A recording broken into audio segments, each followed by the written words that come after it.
there were times where I'm like, I don't know if I can do this anymore. It's probably toxic, but I'm either like fully doing what I think is the best or like, I'm not good at middle ground. I'm like, this is what I think is the best. And that is what I'm going to do until I like, and I mean this literally, can't.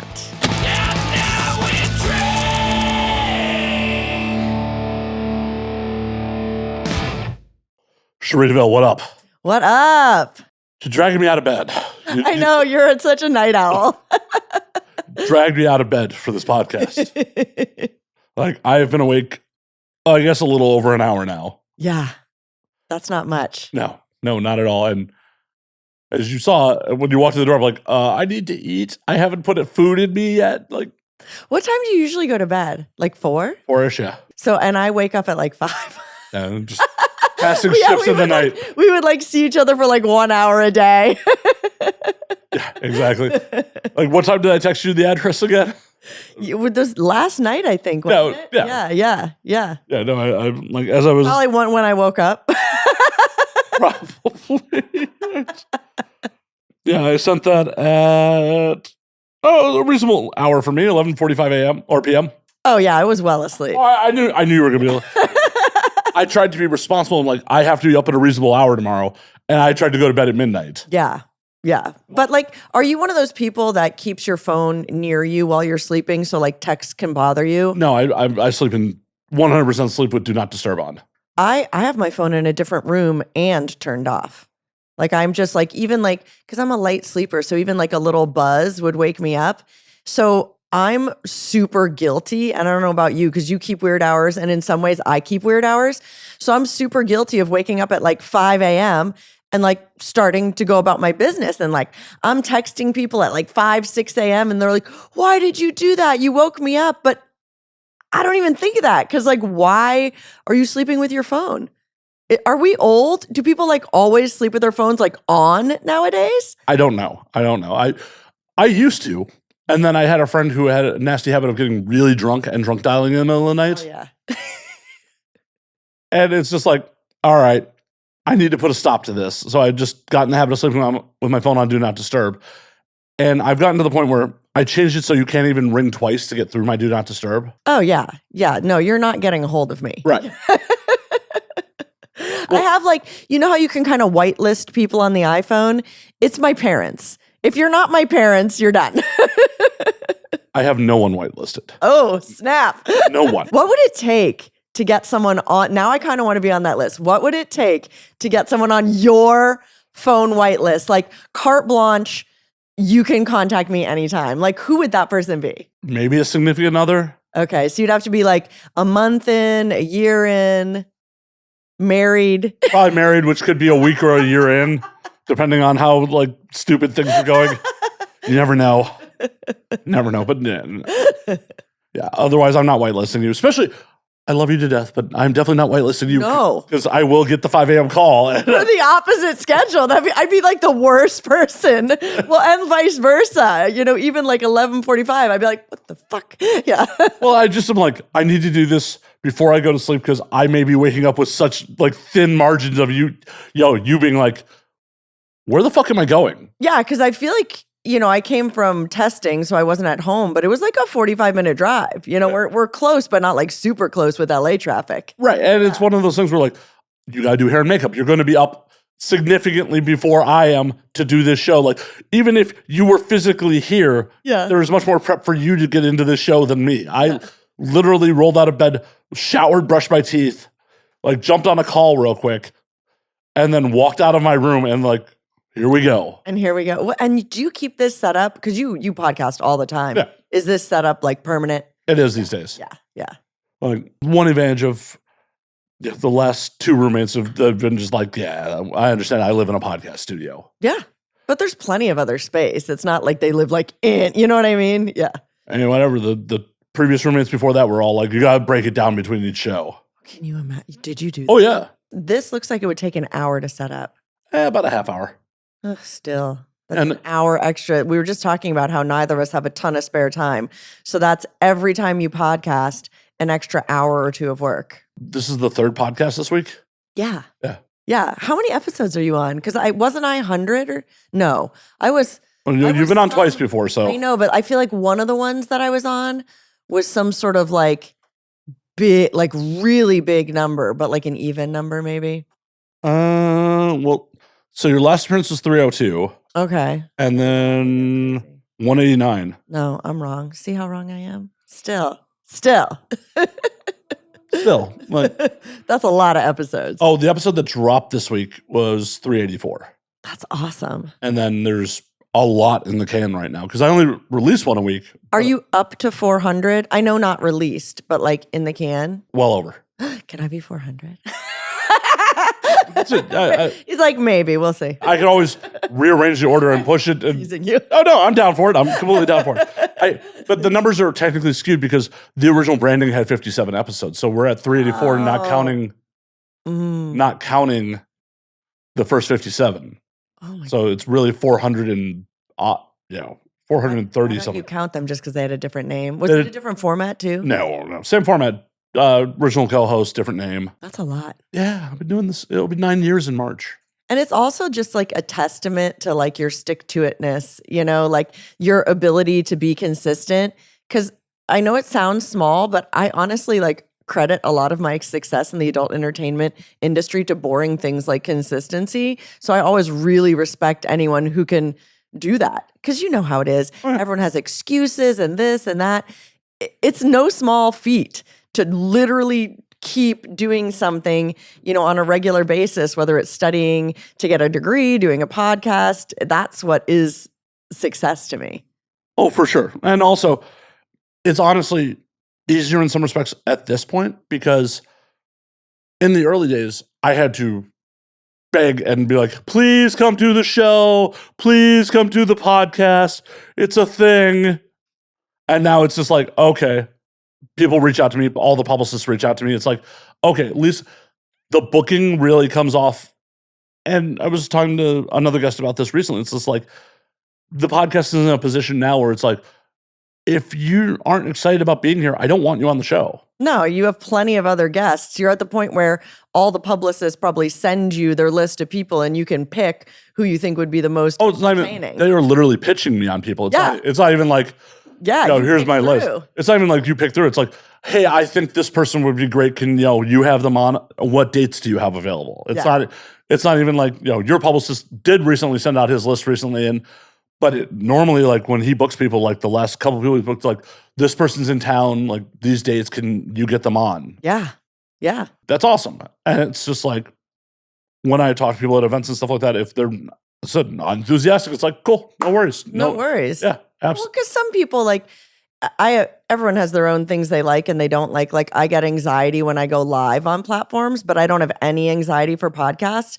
But then my best friend goes live all the time, no problem, and like does have anxiety for podcasts. So like everyone has their own feelings about like what's like this to me is so easy because even though I recognize that like people are going to see this, right now it just feels like you and I are talking. Whereas when I'm on live, I'm like, no, I can see them right now. They're watching me right now. Oh my God, they're watching me right now. Yeah. Chat's responding.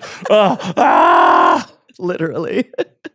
Well, and that's the deceptive nature of this, especially when people are like, we're doing this in the day. Neither one of us are drinking right now. Like, yeah. I was going to drink, but like, I literally just put food in my stomach and I need to get other shit done today. I cannot be trashed. Like, that's the reason I do. Like me getting trashed at 5 a.m. Yeah. Like, this is your 5 a.m. Exactly.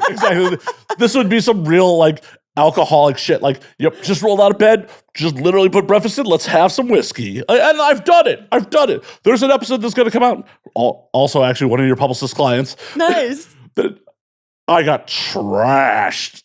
Literally slept on the floor after the podcast. Holy you're like, I don't know when they left, but they left. Yeah.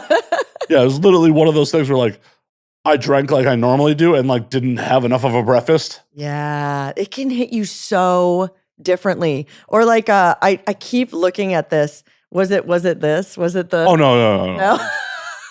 We did do a shot of that. Enough of this to get drunk? That's actually pretty. Physically drink enough of this to get drunk? I could. It's pretty low proof though. No, but like flavor wise. Oh, it's not good. I'm gonna drink it. I'm gonna sniff it though. It's not good. It's not comedically bad. Oh yeah. mean, this is why I get people to do shots of it. Oh, God. It's comedically bad. The reaction is the bit. Yeah, the reaction is the bit, yeah. I saw like something on your social media. Was it Tommy Pistol you made drink this? Oh, yeah. I love him so much. I can't wait to watch that.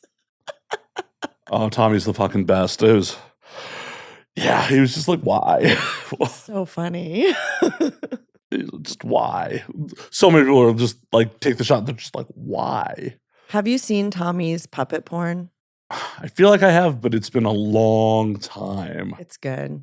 I want to perform in it. And he and I keep talking to each other about like when I'm going to ask him this question directly. Like, is it personal? Do you not want me to be in your puppet porn? Because I would like to be in your puppet porn. I'm half tempted to text him right now and be like, you should. Cherie is here and she is not only disappointed, but if we're being honest, slighted. Tommy Pistol. I thought we were friends. I thought we were close enough friends to do puppet porn. Are you texting him? Oh, yeah, I'm texting him right now. You should text him because it's personal now, Tommy.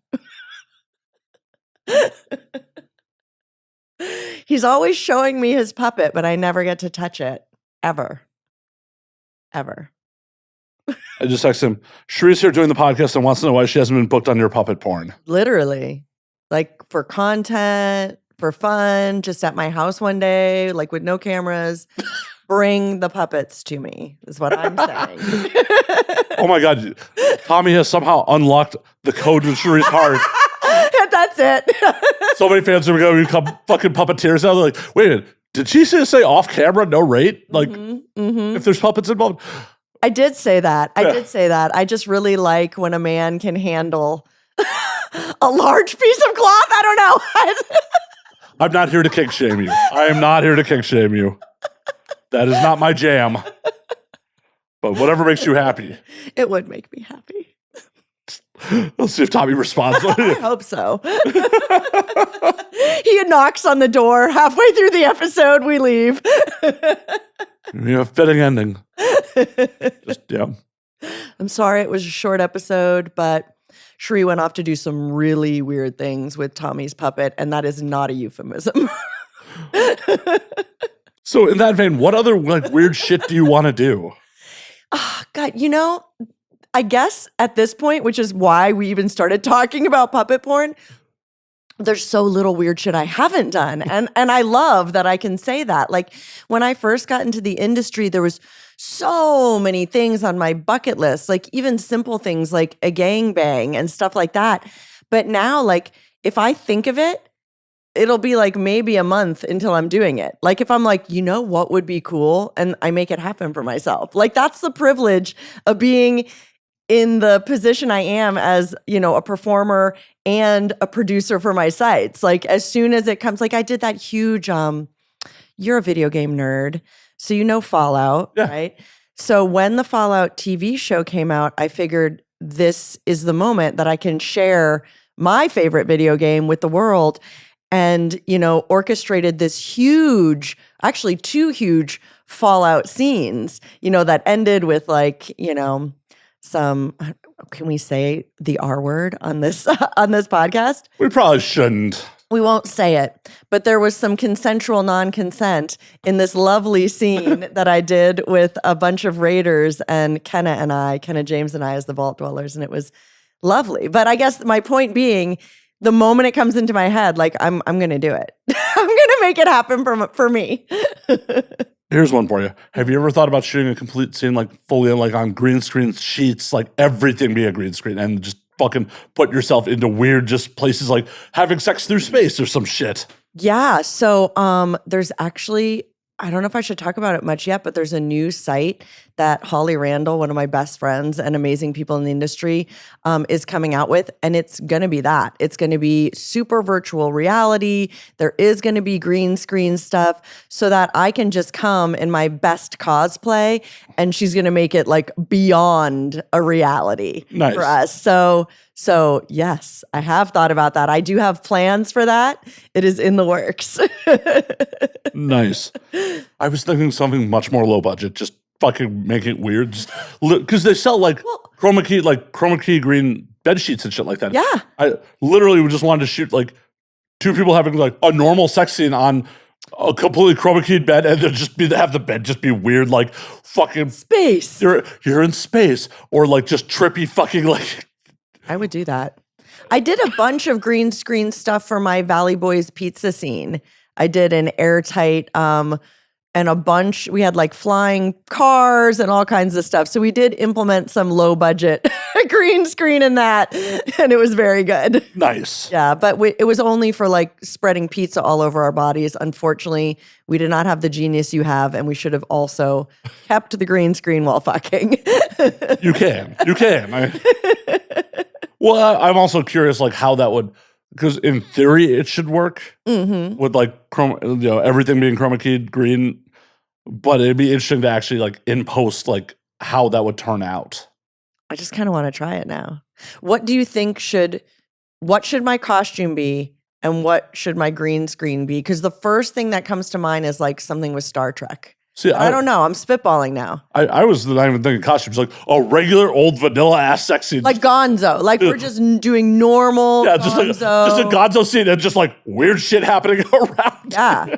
Okay. Just like, why are they just fucking in space? Why not? Yeah. Like, okay. There's just dragons flying by as they fucking. Oh, okay. Watch that, like, you know how like dragons, for example, I think that's fantastic. And then like I lose my OnlyFans account because they're like, there were animals in the background. I'm like, it's not a real animal. Mystical creatures. That's how Cherie goes to jail for fucking in front of dragons. Then again, like, I understand it's a slippery slope for OF, because if you're like, it's a mystical creature, next thing you know, you're fucking in a barn and you just glue a horn onto a horse. Onto a horse. It's like, no, that's a unicorn. That's not a horse. Yeah, there was not a horse in that barn. It was a unicorn. See, that's not okay.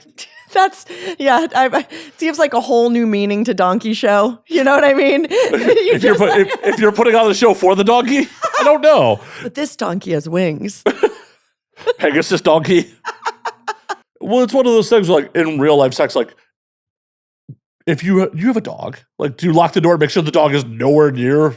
It really creeps me out, because I think anyone who has a pet has had the weird experience of like, you're fucking, you're having a great time, you're really enjoying yourself. You look up and they're like peeking over the bed, and you're like, the whole thing is like ruined. You're like, how long have you been watching, mommy? This is not okay. Like, close your eyes.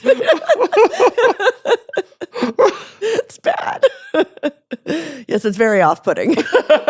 Dog's like, why are you kink shaming me? Yeah. I'm into this. I just wanted to make sure mommy's safe. Probably they're like, that's why. Why are they why? Yeah. It's like, wait a minute, they're doing it like I'm doing it. Like, yeah. Oh, okay. Yeah. You don't have pets. No. Not a single one. No. Not even a lizard. No. What do I look like, a lizard guy? No, but they're just an easy pet. I like lizards. Well, I like lizards. I like pets. I just don't trust myself to keep them alive. Even like a snake or something that you only had to like change their terrarium. Correct. Feed them mice once in a while. I barely keep me alive. I don't want anything else to be responsible for me keeping it alive. A fish? Oh, especially not fish. What do you mean especially not fish? Fish are fucking high maintenance. Fish are not high maintenance. Oh, yes, they are. I won a goldfish at a fair once. So it was like a fair goldfish. You wouldn't think this thing would survive. It lived 6 years. And on year 3, it jumped out of the tank onto the countertop and completely dried out. I was so devastated that, against my parents' better and probably correct advice, I put it back in the tank. That thing rehydrated and came back to life. I've killed multiple fair goldfishes. Multiple. Feels challenging. You killed them? Not on purpose. Not on purpose. Yeah, just not doing the thing properly. Like, I've seen many floating fish in my day. Oh, no. Maybe I'm just childhood trauma of being like, no, I can't keep that alive. I'm going to get you some sea monkeys. We're going to start slow. I don't want brine shrimp. But you could keep them alive. Nothing. There's no pet I could get you that you would like. Oh, no, there's plenty of pets I would like. No, that you would like appreciate as a gift. You're like, this is what I've been waiting for. This goat that Cherie got me for Christmas. Maybe a penthouse pet? Okay. You know what? I'm going to work on that. I feel like that I could actually make happen for you. Right. That's the only kind of pet I would like, Calling penthouse pets. Please submit your resume to Cherie DeVille. I need somebody as a Christmas present for a very good friend of mine. Hey, and if it works out, you get an in-house editor. So hell yes. This is an amazing deal. Yeah. You get an in-house editor and a dude who's not going to be jealous if you go back to work. Exactly. This is a match made in heaven. I'm going to make this happen for you. I wouldn't go that far. Don't overpromise here. Don't overpromise. You want to keep them excited. No, I just want to keep expectations low.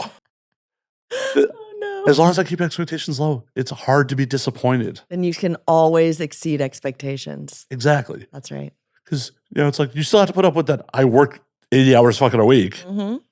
And sometimes I just don't want to be around people too.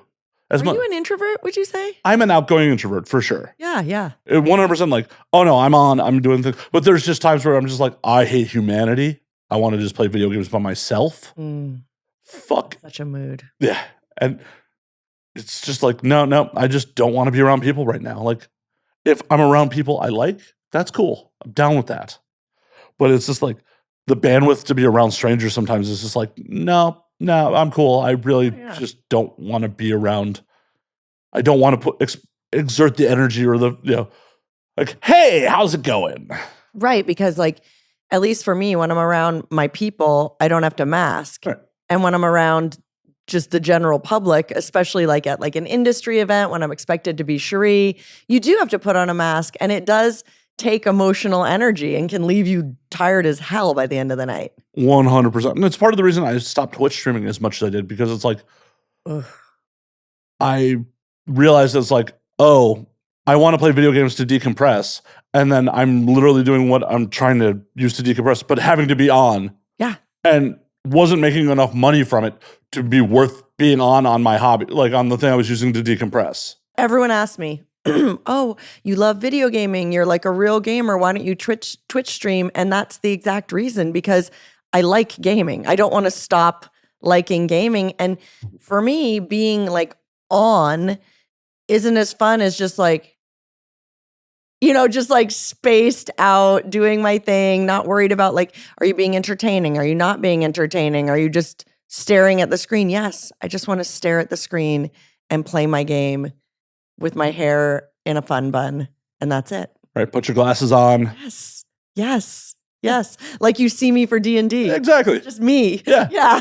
Exactly. Like you wouldn't be performing to an empty chat room, but like, especially starting off when I was starting off on Twitch, just like, I'm performing for one or two people, but you got to be as on as if like you had a very live chat. And that's honestly more difficult when you don't have a live chat, a really bumping chat going, because you're just like, I'm just vamping like, oh yeah, combo, yeah.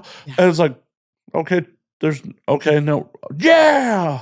But then if you are exciting, they'll want to come back, and that's how you build an audience, right, and all that stuff. But the grind of it just wasn't enough money for me to be like, okay, this is worth like working. Yeah, to like put 10, 12 hours a day, like, because I feel like a lot of the Twitch streamers, it's just like being a cam girl. If you're not on at least 8 hours on a regular basis, it's hard to build up a really big following. Well, and I used to refer to it as nerdy cam girling. I really did. Yes. Well, you are. I mean, you might not be, touching yourself, but you're still, to me, the exact same amount of emotional expenditure. You're putting all of that effort into providing a really high quality live show. And I might even argue that Twitch streaming is more effort, because with cam, the way people run it is like you're in a public room, so you're a little more lackadaisical, and then you're in private. So you're like almost like putting on shows intermittently, where if you're Twitch streaming, the whole thing is the show. Right. And on top of it, the discoverability on Twitch wasn't great. So it's just like you have to cut clips and put it up on YouTube to try to get people to do Twitch streaming. And it's a whole additional grind. And it's just like when it was the middle of the pandemic and I had nothing better to do all day, like, sure, I was doing it. But shortly after, it's like, oh, I can go back out into the real world. Yeah. Like, no, this is not the move. And occasionally I still get the bug to go do it. Like, did you ever play Overwatch? No, but I know it's a huge, huge game. I don't usually like, even though the artwork really appealed to me, it's not really my type of game. You don't want to compete against other people. I really don't. In the vein of Overwatch, earlier this week, they dropped a game called Marvel Rivals. Okay. It's a free-to-play game, but it's 6v6. It's just like Overwatch. Mm-hmm. It's like objective-based, shooter. And I downloaded it, and like part of me is like, I kind of want to get on stream and play this. Like, now, if you were 6 versus 6, like, do you choose your own team, or are you the kind that's like whoever? Oh no. The room enters the room. I mean, I've been playing, dropping by myself, and it's really frustrating because, sorry for people who are not into video games, but there's 3 classes. There's like a tank, a damage, and a healer class. Sure. And if you have a misbalanced team, you'll just get wiped. What do you like to play? I'm down for pretty much anything. Oh, so you don't like have a character that you're currently building up and you're like, I'm kind of the tank, I'm level whatever. Well, you could start fresh every game, bounce around. Yeah, well, it's an overall like level for your account, you're not leveling individual characters. And it's because I'm trying to actually win, I'm having to pick, different classes depending on how bad my team composition is. Can you change midway? Like you pop on and you're like, everyone's a healer, we're gonna die? Yeah. Yeah. You can actually change in between lives. Like back in the spawn point, you can just change characters. What is I think I already know the answer to this, but what is the type that like nobody really wants to be, but you really need? Oh, everything but damage dealers. Everyone wants to be a damage dealer. Yeah. I'm always, you probably, although I haven't been this in all of the campaigns, I often am drawn to being the healer. Oh, I know. Yeah. The 2 D&D campaigns we've been in together, you've been the healer. Yeah, or at least had like a paladin. Right. Like, I can't heal. Yeah. But I am very drawn to being a healer. So I feel like I would do well in stuff like that, but I'm just, again, like, one of the reasons I don't like it is because everyone is so mean on those games. Like you pop onto even like a basic, like a Call of Duty or whatever, and people are just talking shit. There's no like camaraderie or good job or anything like that. It's just like, I don't know, it feels like a really toxic environment. Well, the nice thing is you can't hear the comms from the other team. Okay. And I did do a couple matches with like a whole team of 6 of us. Yeah. And that was a lot of fun. Nice. Everyone had like strategizing, camaraderie. People calling out like, hey, there's a flyer above us. Get him. Get the flyer. That is what I would be more into. Like, that is not what I received in some of those early, I think we should get you, it's a free game, so you should download it. And we should get a bunch of us. On console or just computer? Both. Okay, good. It's cross-platform. I'm a weirdo. I'm a console gamer. I know that's odd, but that's my thing. Hey, I'm playing on a controller on my PC, so. Yeah. But it's cross-platform. We should get you on there, get a whole like actual 6-man squad on there. Yeah, I'll be the healer. Yeah, and like there's multiple healers, and like it's a lot of fun. Even being a healer is fun. Yeah. Because the healers still have some offensive ability. Yeah, so if you have a turn where no one needs to be healed, you're not like skip. Well, the game's frantic. It is. Oh, okay. Is it turn-based at all? No. This is all like an actual 6v6 shooter. Okay, cool. Yeah. As I said, it's very, very much like Overwatch, but with Marvel characters. What's your favorite category of game? If you look at my Steam, my 2 most played games by hours is Stellaris. No Stellaris. Oh, it's a 4X space strategy game. Okay, that sounds cool. Oh, it is wildly complex. Yeah. They have a console version, but I don't know how well it would work on console. Oh, maybe that's why I haven't either heard of it or... it exists on console. I just do not know how well it would, because there's so much going on, especially when the time you get to late game, you're just like, hold on, I need to take a minute. Because it's... Have you ever played it? Have you ever played any games by Paradox? I don't know. Stellaris, Crusader Kings 2 and 3... So it's a weird mix between real-time and turn-based strategy. Okay. So the way it works is like there's just constantly a clock that is ticking forward. Oh, that stresses me out a little bit. But you can pause and make decisions. Okay. That's why it's a mix, because it's not full real-time, but you can pause, make all the decisions, and when you unpause, then they take effect. I like that. I totally like that. And you can choose how fast the clock goes. So it's like a strategy RPG-y kind of. Oh, I mean, there's definitely roleplay elements too. Yeah. Like, because this game has full diplomacy and shit like that too. I like that. Like, the thing that description from Reddit is what initially turned me onto it. The game's been out since like 2016. They're constantly updating it. Like, the game does not play like it did when it came out. So people are playing this for years. Like, it's not like you finish your main campaign and now, okay, you're done with the game. The way it works is like you pick a starting year and then you pick an ending year. Mm-hmm. And like, so each run is a self-contained. A real, like an actual year or an in-game year? In-game year. So like, you can have a game span a couple hundred years or like 1,000 years in game. What if you're like 2 years? I don't think you can make it that short. Yeah. You so what would be like the shortest playtime you could try for? I think a couple hundred years. And how long would that take in real life? Depends on how much you're pausing. Because if you're playing at normal speed, you're doing like a day a second around. Okay. Still. I mean, even a short game would take a while. Oh yeah, no, I have multiple games that I'm 20 plus hours in, and the most frustrating / fun part about the game is you can be 20 hours into a game and still lose, hard. That hurts. Yeah. So there's no like, oh, I died. Let me pick up at the last save. I mean, So if you want to earn achievements, you have to play in Iron Man mode where it just auto saves every so often. Yeah. And yeah, you're just stuck with like how it is. And plus, if you've been making mistakes that have led you to the failure, even if you went back one increment, it might be you're still fucked. Right. And also just sometimes RNG just rolls you. Like, what do you mean? RNG. It just fucks you. Yeah. RNGesus. Yeah. It's just like I started a game a little while back and it's just like my first one of my neighboring empires was a marauding empire. Like they have this thing where an empire they start off as a bunch of like tribes and stuff, and then they form together to form a khanate, and then they just start killing their neighbors. And that's that. And you were a neighbor. Right. And normally on a normal gameplay playthrough, you can submit to them and become their vassal. Okay. Yeah. But the race I had made was already a vassal to another larger empire. Oh, so you're just fucked. Yeah, I'm just like, I'd like to submit, but I can't. So they just killed me.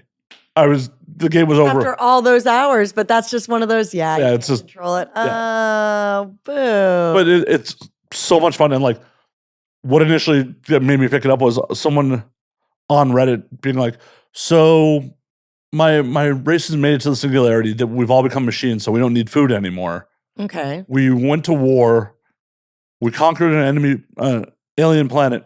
We turned their population into food. When the war was over, we made a trade deal with their original species and traded them food for money. So we effectively traded their processed population back to them. That's disgusting and amazing. Yeah. That's like, I'm just like, okay, this game has a level of depth to it that's just like. They like Soylent Greened their people and sold it back to them. That's insane, and I love it. Yeah. So there's just so much depth to it. Like, I wish you could still rent games on console. Like, I'd be like, rent it. That was fun. Honestly, I really liked renting games. I don't know why this made me think of that. Did you ever, because this is one of the few games I rented and hated and then wished I had the chance to go back and play now, Echo the Dolphin? Oh, that game is so hard. Yeah. So like a lot of people, as I found out later online, but there was no like online when I was playing it, that it's kind of like I got stuck like a lot of people did basically in the first part of the game, like almost like the first screen of the game.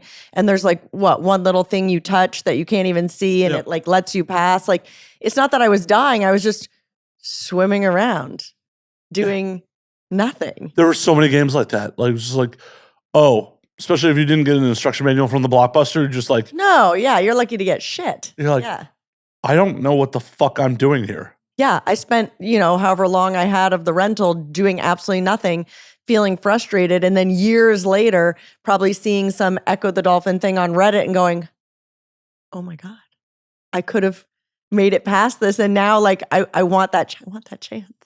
I want redemption from Echo the Dolphin. Well, another classic Nintendo game that was like that for me was A Boy and His Blob. Ooh, I've heard of that, but I had not played that. The whole plot, it's a really actually, if you know what you're doing, a very short game.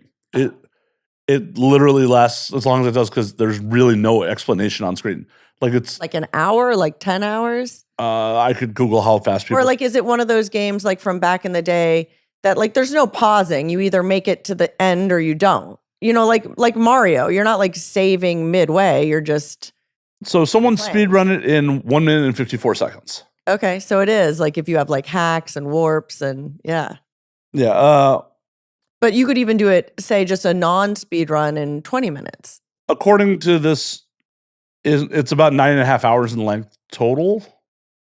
Okay. If you're a gamer that tries to see all aspects of the game, you can spend 18 hours to maybe see 100% completion, which I feel like. No, someone did a 100% speed run in 10 minutes and 48 seconds. That's amazing. Yeah. So. Did you ever finish the game? Fuck no. I never got anywhere because there's like no on-screen explanation about anything. Oh, so like you're just in the first thing getting killed over and over, not knowing how to solve the problem? Basically, the way the mechanics of the game is you're controlling the boy, the blob follows you around. You feed it jelly beans, and the jelly beans cause it to make transformations, and then you use that to cross gaps, climb. Like a puzzle-solving game. Yeah, it's like cute. It's like a cute puzzle-solving game, but like you die. Like if you fall in the hole, you die. Yeah. Things get you, you die. Right. Yeah. And so you just never made it anywhere. Yeah, because it's just like you had to figure out as a kid, trial and error, which jelly beans did what. Like the manual said. Yeah. The manual said what the jelly beans did, but like without a manual, it's just like, okay, what fucking jelly beans do what? Yeah, and then you're just dying and dying and dying and dying. And then it's like there's no map for where you're getting around. Like it's one world. It's just like you're moving around screen to screen on one continuous world. Did you have any of those like magazine subscriptions? Oh, I had Nintendo Power, of course. Yeah. Oh yeah. I thought that was like you got so excited when one of the games you were actually playing came out in the magazine. Or even like I used to buy like for some of like the big RPGs, I'd buy like the book that the store came with, and like, I mean, flip through it as I was playing, especially if I got stuck, or to like make sure I didn't miss any like big key items. Kind of cheating, but it was worth it. Oh, I definitely had those books for like the old Sierra games. Did you ever play any of those? No. Like King's Quest, Space Quest. Mm-mm. So those were like old school point and click PC games where like if you fucked up somewhere, you just died. Like they're just brutally hard. And sometimes they're really obtuse. Famously, I think King's Quest 4, there's one thing that like if you don't do a certain thing earlier in the game, it will screw your playthrough like 10 hours later into the game. No. Like just dead. That's not even fun, though. Like full on dead end you. Like 10 hours. You can't go. I mean, you could load a save, but you have to know that you missed that thing. You'd have to know that you missed it and like when you missed it and why it was relevant. Yeah. Ugh. I got them for a lot of like the old school like RPGs, like the Final Fantasies and like the bigger games that you could kind of get lost in. And that had so many like Easter eggs and little hidden things that, well, if you go back and then through a bush that you shouldn't be able to go through, it opens up a, Well, I'm curious is like when those books were not published by the developer, like how did people get those fucking information? I don't know. I figured it was like nerds who just like thoroughly played through, or maybe conspiracy, like a designer, that kind of worked on the game and then was writing in some pseudonym to make extra money. Like maybe their gaming, now I'm making up a whole person. Maybe their gaming salary sucked and they made all their real money selling the secrets. Tell me, Nintendo, is it true? And that whole industry is just gone now. Like no one buys a physical the magazine industry is gone, period.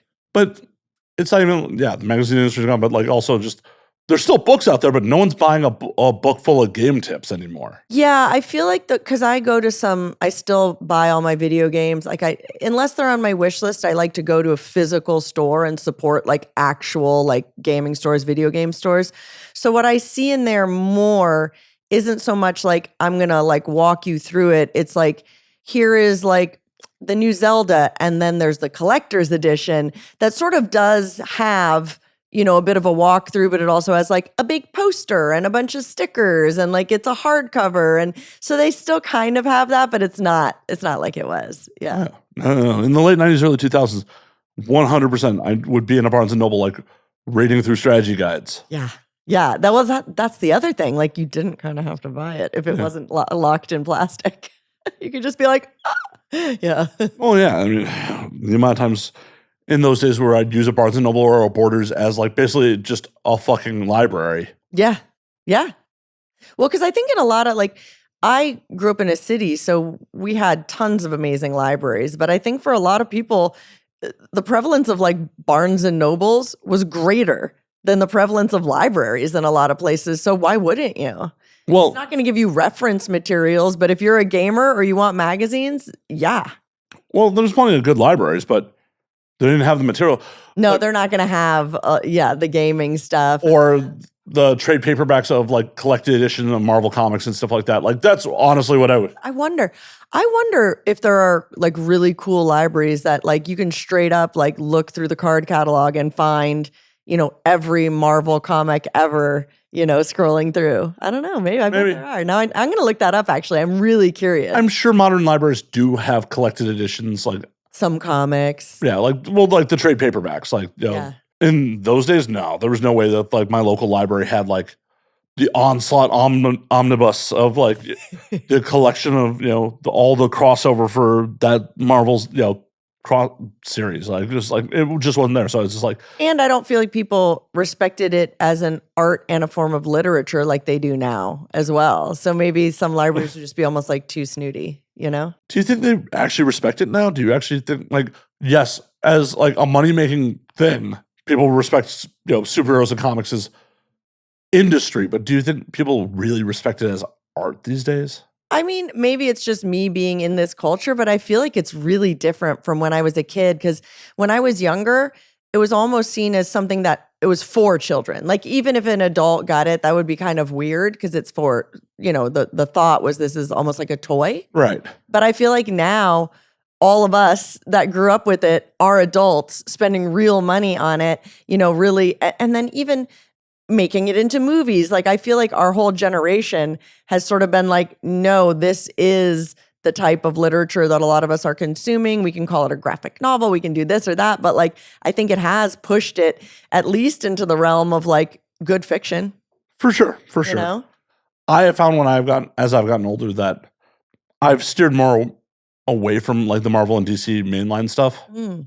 Because the problem is, no matter what, you can't tell a good story for 60 years. Tell that to the Young and the Restless. No, just I said good soaps. I know. I said good story. I didn't say story. You could definitely tell a story for 60 years. A good story. Yeah, no, you're right. And then they all do, though. They have moments where you're like, oh, remember where they have like sort of encapsulated good moments and bad moments. Well, for sure. And a lot of it's retconned to, fit the current plot line in. And I still read a lot of comics, but it's gotten to the moment where it's just like, I'm reading self-contained stories. Like, hey, are you reading anything these days? No. And I even went, I bought a few things at Comic-Con here in LA, and I haven't even looked at it yet. I have like my whole like reading schedule in general has been shit this past year. I used to be like a voracious reader, not just comics, but like I'd be listening to something on Audible and reading something every night. And like, it's one of my favorite forms of entertaining myself to like chill in the evenings. And I don't know what happened to it. I feel like I've been barely reading anything. Work. Probably an exhaustion. And then, habit. You get busy, so you get out of the habit, and then you have to get back in the habit, you know? It's like almost every other routine. It's just like once you get so busy, you just fall out of other routines. Like, oh, that one's not as much of a priority. So like, I'll get back to it. And then you never do. Yeah. The last thing I read was that some of our D&D friends recommended the it's really good like fantasy smutty novels. It's like The Court of Thorn and Roses is the first one. It's like fairy porn. It's good. If you want like an easy like beach read and you really like supernatural creatures and sex, this is for you. Why does it keep coming back to unicorn porn? Look, I like unicorn porn, and you're the first one I'm telling about it. No, there are no unicorns in the book, but I wish there were. Is it technically still brony porn if you put a fucking antler on or a unicorn horn on on your brony partner? You know what? I love pony play. I feel like I'm already one step away now from unicorn play. I have a lot of good pony play outfits. I feel like for unicorn play, you need white leather. Ooh, I have red and black, and I have a really beautiful blue feather plume, but no horn. And you're right. I think now pink leather would be the way to go in my mind. Yeah. Pink or rainbow with a big glossy white horn. Mm-hmm. Make it happen. I'm sure there's a market for it. Bucket list until a new thing is created, and I think I may have created a new bucket list item today. So watch out, OnlyFans. Oh shit! Not my cup of tea, but more power to you. Who wants to be my pretty pony? Is what I'm asking the viewers today. Oh, put them in a unicorn horn with wings. There'll be a Pegasus unicorn. Sure, we can mix it up. I'm not saying you have to be only a unicorn. You could be any kind of mythical creature with hooved, potentially a centaur, a Pegasus, a minotaur, unicorn, a minotaur. Yeah, like let's expand it a little. We can make a gangbang of sorts. The mythical gangbang. Mythical gangbang. What would I be? Just me. I have to get into some Greek mythology on that. Like, we're gonna brainstorm. We're gonna work this out. We have a little more thinking to do. Dionysus is the goddess of wine and love, or is just wine? Sounds like wine. Wine and ecstasy. Wine and ecstasy. Okay. And fertility. So yeah. Okay, no, this is working. This is getting better. So it's a breeding scene. I like it. Yep. I like where we're going. Yeah. How could you not have, pony play involved and not have it be involved breeding? I don't know. I don't know. I hadn't brainstormed it before, but you're right. You have to stud the pony. You do have to stud the pony. Obviously. Obviously. It's happening. If you think it's not happening, it's happening. I'm already shopping for this on Etsy in my mind. Well, and also, how much Greek mythology is about the gods turning themselves into animals? So, I know, and in the book I'm reading, some of them can turn themselves into animals. I mean, that was half of Zeus's jam. It's just coming down to earth and being like, yeah, let's see what I'm going to get freaky as. Yeah. He was never Zeus. He was always it was a bit of a bait and switch with all the ladies there. Yeah. Zeus, the first fuckboy. Zeus was the first fuckboy. Sorry to my Greek audience out there. Yeah, they're like, you're canceled. You've used Zeus's name in vain, and that was the line. Yeah. After all these years, this was the end. And the amount of horrible things I've said to people. I don't doubt it. After all the alcohol and smutty conversations, Zeus is where people were like, that went too far. Right? You called Zeus a fuckboy? Yeah. Yep, I heard it. I did. You can't edit it out. I'll tell people anyway. Why would I edit it out? Why would I edit that out? I generally don't edit out the horrible things I say. The only thing that's ever gets cut is when people are like, I shouldn't have said that, man. Can you please? Edit that out? That should be like you. I know you can't, but when you retire from everything, those are a compilation of just those clips. Oh, no. All the shit that people shouldn't have said, but they definitely said. Oh, no. I'll just release all the unaired episodes because there are a handful. Whole episodes? Oh, yeah. They didn't have one good thing to say. I mean, not good. It was all good, I'm sure, but you know what I mean. Well, there's some people who just instead of wanting to talk to me about editing it, they just, just don't air it. Do they pay you in that circumstance? No. They just wasted your time. Mm-hmm. It happens. Yeah, I guess so. That feels shady. It is what it is. Also, I'm not saying I've never said anything dumb. I say dumb things all the time. But I know I'm sitting here in front of a camera also. But you're sober right now. Yeah, but I've been drunk on other episodes. Well, I know. I'm aware. But it's also, as you said at the beginning of the show, this feels like it's just you and I bullshitting. It sure does. And then people get a little too comfortable. Yeah. Which is honestly what I'm aiming for. Or even talk to their PR agent and they're like, oh, I think it was fine that I said la la la. And they're like, ooh, just like the site that I was talking about with Holly Randall, since I'm not positive, you know what I mean? But if I had said the name and then talked to Holly and then, ooh, we don't want it out, that's not our PR plan, then I would have had to come back and be like, buddy, I fucked up. Well, one episode that comes to mind is it was a performer talking heavily about like full service work and like right, which I don't do full service work, but I'm for it and I think it should be legal, but I understand the right. And like, she didn't think it was a problem. Her management team was like, ooh, no. Right, because it's unfortunately illegal here. Right. Yeah. So like, and we recorded like an episode and it was fine. But like, I was just like, I can just cut. No, we'll just do it over. Oh, okay. Yeah, and we did it over. Or I had another one where it was just a stupid misunderstanding where the guest got a little too comfortable, told a story that they really shouldn't have told. Fair enough. And after the fact was like, I really shouldn't have told them. I'm like, yeah, no problem, I'll cut it. Can you, if it's possible, can you come back and re-record the episode like this week? Because I have no content in the can right now. Like, this is it. I don't know what got lost in, they're like, you can't give me an ultimatum. No. I'm like, it's not an ultimatum. It was a request. Yeah, it's like, and I was letting you know my time pressure. You know, like if you're wondering why I'm asking this week, it's because this is the episode. Right. This is going to be the episode that comes out next week. Like, yeah. Yeah. And like if you can, that's really good for me. But if not, I don't know. We'll just cut that half hour out or whatever. Yeah. Oh, she didn't want the whole episode there. I'm like, I'm of the opinion that like, if you're not going to promote it and you're not happy with it, I'm happy to not put it out. Yeah. Because this is like a symbiotic relationship. Right. It'd be kind of shitty for me to be like, well, I'm going to steal all of your promotion and give you a none in return. Right. Because I'm only giving my time.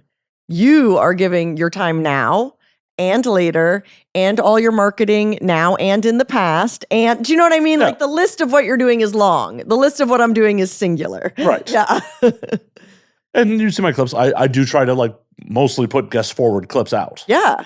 That's why some people ours did really well. I think one of our last ones was, I want to say, well over 1 million. Oh, no. One was 4.4 million. See, there you go. I knew it was really good. There's another one that was really good. There were two from that one. One of them did over 1 million. One of them did 4.4 million. Yeah. And that's like a testament, because we're going to talk for a long time, but that's a testament to your editing too.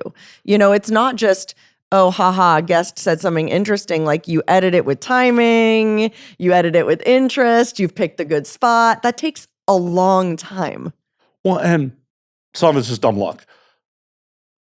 Sure. But like there's plenty of this conversation that like would be underwhelming. Yes. In a reel, you have to sift through. Exactly. And I was laughing with some other friends about it, like, holy shit, clip does 4.4 million. I have nowhere to be seen in it. Stop. Like, there's not a second of Matt Slayer in that 4.4 million viewer clip. It's like it's boobs. Yeah. No, I understand when it brings people to the party. Like, I understand. They all listen to it on mute anyway. No one knows what I said. Well, that's why there's captions. Oh, see? You're like, I'm going to make sure you know what Cherie said. And it's just the titties. No, it was, you're not talking about not having late night sex, I believe was the four. Probably. That was, I remember that was one of the really good ones. Every time you do the show, we always discuss just passing ships in the night. Because to me, it's so fascinating because a lot of people are like, oh, I'm a night owl. And they mean like 1 a.m. Yeah. Like you're one of the few, like you are a night owl. Yeah. I think it's fascinating because you're like my opposite. You know what I mean? Because I'm weirdly early and you're very late. Like we're on the two opposite ends, I feel like, of the clock spectrum. There was points in my life where I was so early, it was effectively being a night owl. Like, the gig I was at for a number of years, I started at 3:45 in the morning. But that's forced. Yeah. Like this is my schedule. Like I run my own business. This is my schedule by choice, Yeah. So I think it's different if like you go to work and you have to do something. For sure. But it was still like, and even in those days, it was like, I'd get off work mid-afternoon, go home, sleep, and then wake up, go to the bar late night, leave the bar sometimes with a little too much time to spare, and then go to work at 3:45 in the morning. Yeah. So you still chose. See, if I had that job, I would choose to stay up after work, and you chose the opposite. Yeah. So yeah. And I slept on the job a lot. If you can, you can. Well, I'm the back of an armored car, so like in between stops as well. Oh, that's a really safe place to sleep. No one's gonna mess with you in the back of it. That's a cool job. Was it scary? With a gun? Oh yeah. Ooh. Did you not know this? No. Yeah, I worked for an armored car company for over a decade. That's really cool. Sort of. Was it scary? When I first got on the job, yeah. Because like they do everything at the time in training to try to scare people into quitting.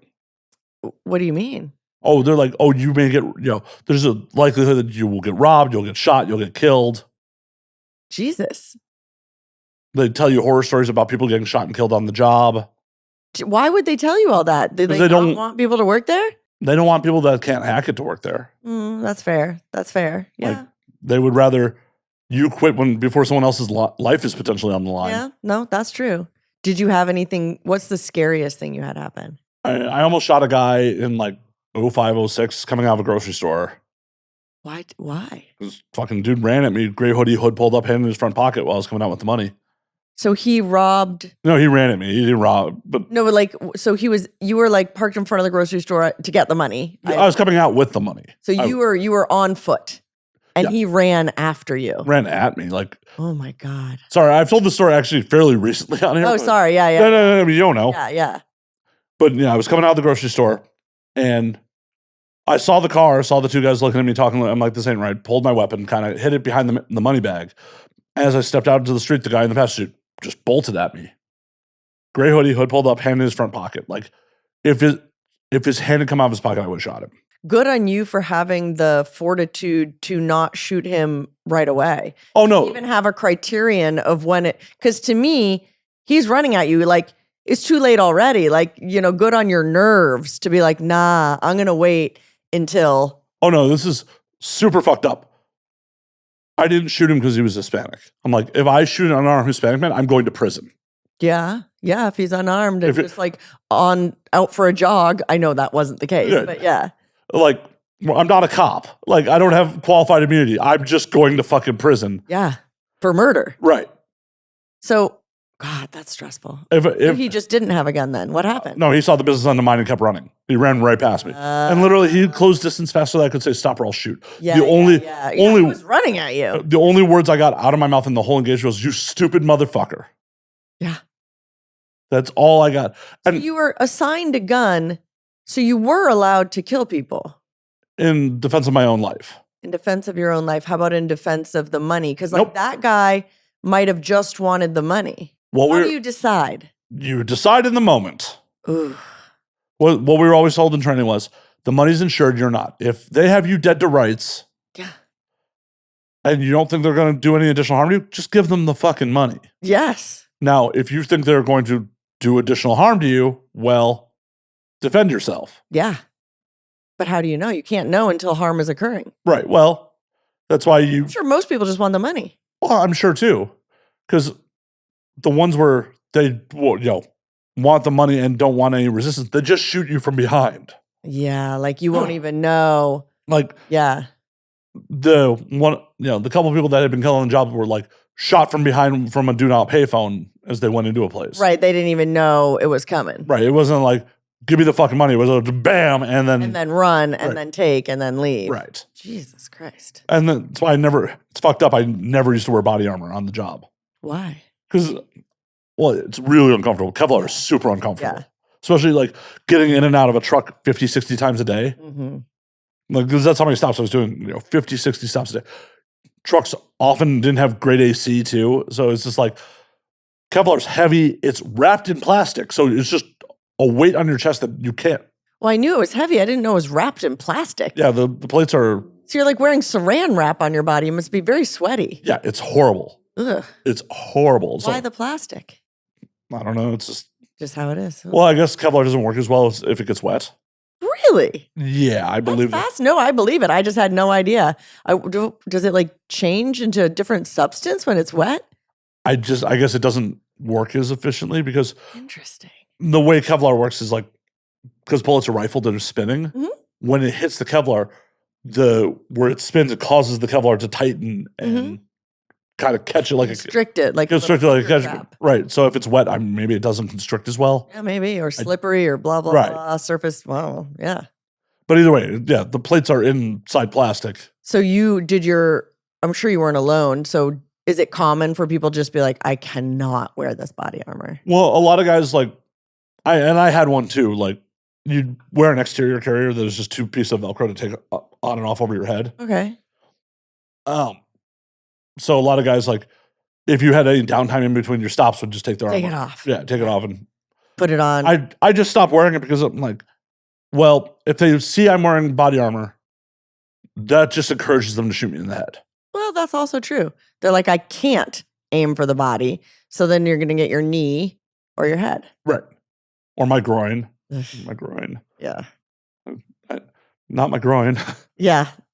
God, that would be terrible. And it's one of those things where, like, the difference between us and law enforcement is generally people are getting in shootouts with law enforcement to get away from cops. Right. They're being chased. They're being chased. Or they've done something already. Right. And they're trying to make distance. They're not trying to close distance.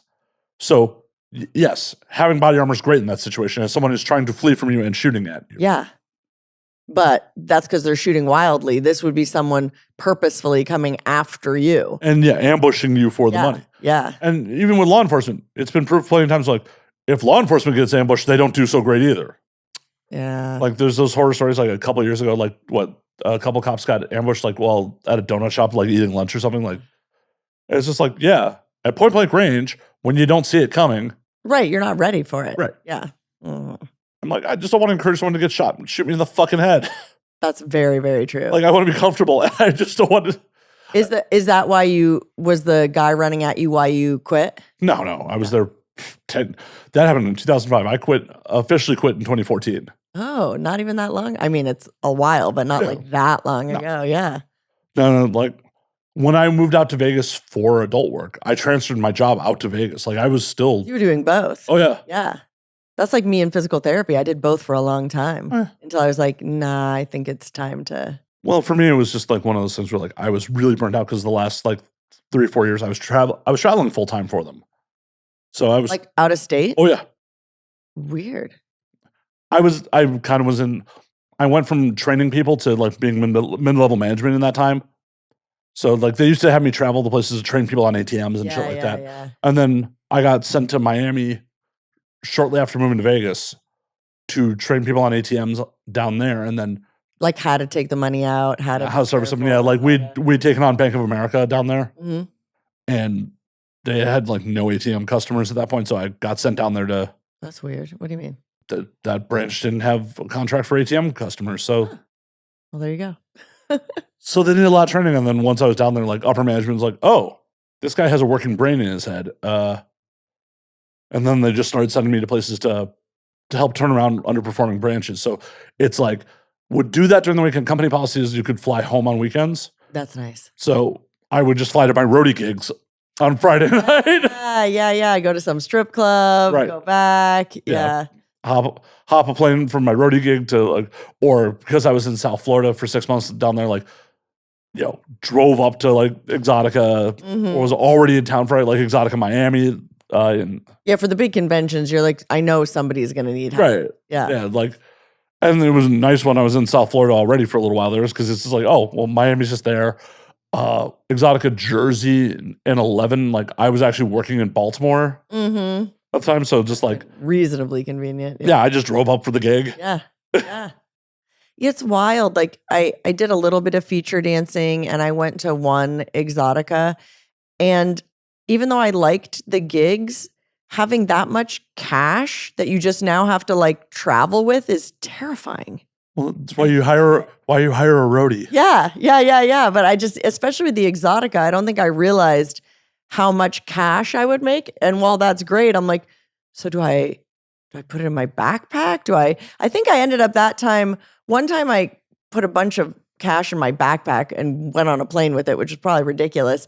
And then, because everyone kept telling me, don't put it in the bank, which of course is my first impulse. They're telling you not to put it in the bank so you don't pay taxes on it. That's just tax evasion. Yeah, I would rather just put it in the bank. Right. You're going to pay taxes on it anyways. Yeah.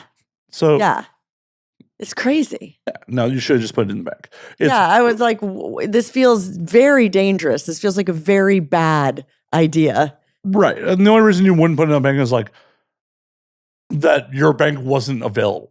Like, because it could be very easy to put it in a bank, or at least get like one of those cards that's the same as money. Like go to a bank and get here's however many thousands of dollars and just get some sort of one-off debit card, something. Yeah. Okay. Yeah, no, because I remember in those days, like I'm at the time before Chase was horrible to bank with for the industry, I was banking with Chase, and like Chase had no presence in like the Mid-Atlantic, so I was like working in Baltimore and go up to Jersey. It's just like I'd get paid out for my gigs and just be like, well, I just have this money lying around because I have no place to deposit. Like the only place I could deposit cash, I had to drive from Baltimore to Wilmington, Delaware, because Chase has a regional office for like credit card processing or some shit. So they have one ATM for their employees on an exterior wall. It's like nothing like having to drive hours to get rid of this fucking cash. But yeah, traveling with it's terrifying. Well, yeah. Yeah. It was just dumb. But you won't do any exoticas now? So I'm contracted with Brazzers. So if they had us, and that's when I did sign for them. If they had us sign there, then I would sign for them. Feature dancing, it's just, because you're there for 2 or 3 days and it's a day pretty much of travel on either side. So when I started, as my career grew and I started doing the calculations, it felt big because you are making so much money in those couple days. But if you're like, I had to plan and pack and travel and dance and dance and dance and then travel and unpack, the total hours could have been spent doing more lucrative things. So it was just a cost analysis at that point. Oh, for sure. It's like, this is fast upfront money, but like, there's no residuals on this. It's not like this becomes passive income because, that scene you shot today could be passive income for fucking years. Exactly. So it just it ended up, even though I was only doing it once a month, it was taking, 4 or 5 days out of every month. And it was making the rest of my job just too stressful. So I stopped and even though it's fun and I liked dancing, I don't regret quitting because it was really the best business choice. But then I still have fans like, when are you coming here? When are you going there? And I'm like, I'm not. Super not. Just see me when you could. Right. That's so if you ever see someone featuring and you're like, oh, I'll see them next time, you never know. You should go see them this time. You should. Mm-hmm. Well, you should either way because none of this shit's promised, Yes. Yeah. Even if they've been doing it for years, like you never know if they'll be going the next cycle. Or hit by a car. Well, also true. Morbid. Thanks. No. We've met. These things happen. Unfortunately, it happens. None of it's fucking promised. It's like, no, go to the show. Go to the show. Do the thing. Yeah. Meet your friend. Yes. Do the thing you want to do. Yes. Because none of it's fucking promised. Yeah. I agree with that. I've been trying, because I think both you and I work a lot. And so really like reevaluating what can be done that's not work. Like, oh, I don't really have time to. I've been making time, forcing myself for the past few years, even if it seems like a lot, to really make time to like, be with my friends and nurture my relationships and spend time with family. Because I think especially toward any job in entertainment is probably the same way, but especially toward the beginning, I'm like, you never know when it's going to end. Better do all the work now. You never know. But like, 14 years in, you also have to have like strong relationships and a network and time with your friends. You can't just work. Well, for sure. Especially because entertainment's a business of relationships. If you don't feed those relationships, like it sounds transactional, but it's not. Like if you don't have strong relationships with your friends, you're not going to be as successful in entertainment too.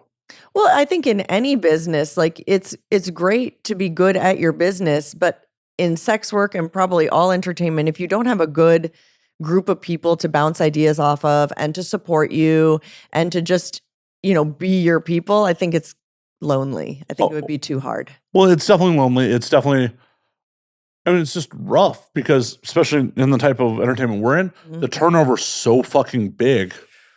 Like if you don't have like a good group around you, you may just find yourself like, oh, I don't fucking know anyone anymore at all. It's easy, ever since I got contracted, I'm not on set as much.